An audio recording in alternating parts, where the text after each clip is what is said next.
Salam petani Indonesia, jaya, jaya, jaya, jaya. Kembali lagi bersama saya teman-teman. Pada hari ini kita kumpas tuntas tentang budidaya cabai ya. Ini kan sudah mendekati musim hujan teman-teman ya. Langsung sajalah. Sudah mendekati musim hujan, bahkan sudah hujan. Tapi belum merata di semua wilayah Indonesia ya teman-teman. Ada yang belum hujan, ada yang udah hujan. Dan interval hujan pun enggak begitu terlalu lebat, masih ada jarak 2 hari apa 3 hari sekali ya. Tapi perlu teman-teman ketahui semua bahwa di musim hujan itu tanaman cabai itu rentan teman-teman. Nah, harap diwaspadai ini teman-teman ya. Pengalaman saya dulu gitu teman-teman, waktu musim hujan datang banyak penyakit yang datang, bahkan penyakit itu tiba-tiba. Jadi kalau sudah musim hujan tiba-tiba tanaman cabai itu bisa mati, layu mati, ataupun terkena penyakit jamur seperti antraknosa apa itu. Yang harus kita pahami teman-teman, kalau sudah musim hujan sudah turun seperti ini ya teman-teman, biasanya saya itu untuk menaikkan pH ya, biasanya kan kalau hujan udah lebat itu pH tanah itu biasanya drop teman-teman. Nah, untuk menaikkan pH yang drop itu saya itu biasanya itu menaruh pupuk yang mengandung unsur hara bisa menaikkan pH tanah ya. Setelah itu ya teman-teman, bisa juga kita taruhlah kapur dolomit teman-teman, kapur pertanian. Kita taruh kapur pertanian di masing-masing batang tanaman itu ya. Untuk apa?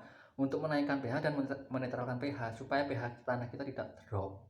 Kalau musim hujan kebanyakan pH tanah itu drop teman-teman. Dan kalau pH tanah drop, otomatis tanaman itu nggak bisa menyerap unsur hara yang bagus, yang banyak ya. Karena apa? pH tanah udah drop, udah turun, otomatis kan unsur hara di dalam tanah itu nggak bisa dimaksimalkan oleh tanaman itu sendiri ya. Ya jalan satu-satunya gimana? Ya seperti itu tadi ya saya bilang, mengasih pupuk yang mengandung bisa menaikkan pH, terus mengasih kapur-kapur pertanian ya teman-teman ya. Terus apa aja penyakit yang ada pada musim hujan? Banyak teman-teman, contohnya seperti antraknosa yang saya sebutkan tadi kan, antraknosa ya, cacar buah katanya, kalau orang biasanya petani itu ngomongnya cacar buah. Nah itu gimana caranya? Mudah teman-teman, simpel sebenarnya. Cacar kan jamur, antraknosa dari jamur teman-teman.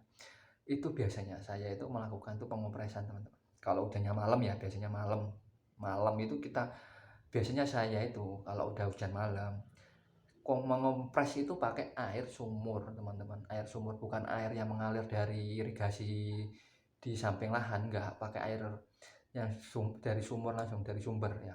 Kita kompres waktu sekitar jam 5 sebelum matahari terbit teman-teman, itu sudah kita kompres. Enggak banyak kok teman-teman, kalau ngompres itu enggak banyak, enggak kayak kita nyepray itu kan, kayak ngompres itu yang dikabutkin di atas tanaman itu sendiri. Nah, kalau bisa selain dari air sumur tadi dicampur teman-teman ya, dicampur dengan apa? Biasanya saya itu, kalau itu pengalaman saya itu, saya dapat ilmu dari teman-teman yang dari Malang itu teman-teman ya, dari daerah Malang. Saya pakai itu loh, air kelapa. Murah kok, kadang nggak beli kalau kita mau ya. Kalau kita mau itu ke pasar pagi ya, pagi jam 4 itu ke pasar, pas jam 3 kita ke pasar kan banyak yang jual kelapa itu ya. Itu biasanya airnya dibuang, kita kasihlah, taruh di situ itu bak apa jerigen apa apalah, untuk tempat wadah air itu, air kelapa itu ya. Biasanya itu kalau kita sering ke sana biasanya dikasih teman-teman. Kalau beli ya paling cuma 5.000 sampai 10.000 ya. Itu satu penuh udah kadang 10 liter sampai 20 liter itu biasanya, itu seperti itu. Nah, penggunanya gimana? Biasanya saya itu kalau tangki 20 liter, air sumber dari sumur itu 20 liter, saya kasih air kelapa itu 1 liter teman-teman, kita kompreskan ya.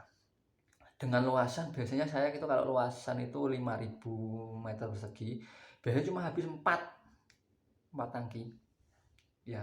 4 tangki kalau 5.000 meter persegi itu, kalau kita ngopres pagi itu, subuh itu biasanya cuma habis 4 ya teman-teman ya.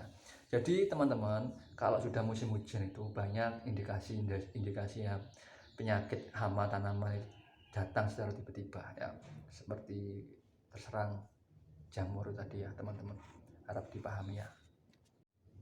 Ya seperti itu banyak teman-teman penyakit seperti itu ya. Yang sering itu terjadi itu kalau sudah musim hujan itu biasanya itu ya pH tanah mesti ngedrop itu. Kalau ngedrop itu udah tanaman bisa nggak bisa maksimal, bisa layu terus mati dia.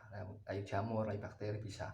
Nah, salah satu-satunya kita pencegahan ya, pencegahan kalau udah mendekati musim hujan bahkan sudah turun hujan ya, melakukan dengan cara mengasih kapur pertanian ataupun pupuk-pupuk yang mengandung pH tanah yang bisa menaikkan pH tanah ya teman-teman ya. Itu harap dipahami teman-teman. Jadi kalau kita sudah mendapatkan musim hujan itu biasanya itu petani itu kan kadangkala ada senangnya ada susahnya teman-teman. Ya susahnya itu seperti banyak penyakit yang datang tiba-tiba seperti layu bakteri, layu jamur, dan antraknosa seperti itu. Kalau antraknosa itu sebenarnya itu kan masih bisa kita tanggulangi ya teman-teman. Namanya antraknosa kan masih yang diserang kan buah. Tapi kalau sudah layu jamur, layu bakteri, itu nggak bisa kita sepelekan, nggak bisa karena apa? Buahnya kan nggak bisa tumbuh lagi kalau sudah terserang jamur, bakteri kan tanamannya mati. Tapi kalau sudah masih terserang antraknosa kan buahnya masih bisa kita selamatkan, buah-buah yang berikutnya yang masih kecil-kecil kan masih belum terserang masih bisa kita selamatkan, masih kita bisa perbaiki lagi tanaman itu seperti itu. Jadi di sini saya itu mengimbau kalau sudah musim hujan begini teman-teman, jangan dianggap remeh dan juga jangan dianggap momok teman-teman ya. Jadi pengalaman itu perlu teman-teman. Kenapa seperti pengalaman perlu? Karena petani itu kalau nggak ada pengalaman seperti saya kemarin tuh teman-teman, ya gagal terus. Nggak bisa, kita itu bisa harus fit panen terus nggak bisa kalau nggak ada pengalaman ya. Pengalaman memang perlu, ilmu juga perlu teman-teman, ilmu itu perlu, tapi lebih baik itu banyak kan ada di pengalaman. Kalau sudah pengalaman sudah banyak, ilmu itu bisa terserap sendiri nantinya. Oh saya itu kemarin seperti ini gejalanya, mengantisipasinya di musim yang akan datang, kalau terserang penyakit seperti ini gimana, seperti itu kan bisa kita pelajari ya. Jadi teman-teman, sekian mungkin yang bisa saya sampaikan ya dalam video kali ini. Mungkin kita sambung di video-video kita selanjutnya ya teman-teman. Jangan lupa tetap semangat. Salam petani Indonesia. Jaya, jaya, jaya, jaya.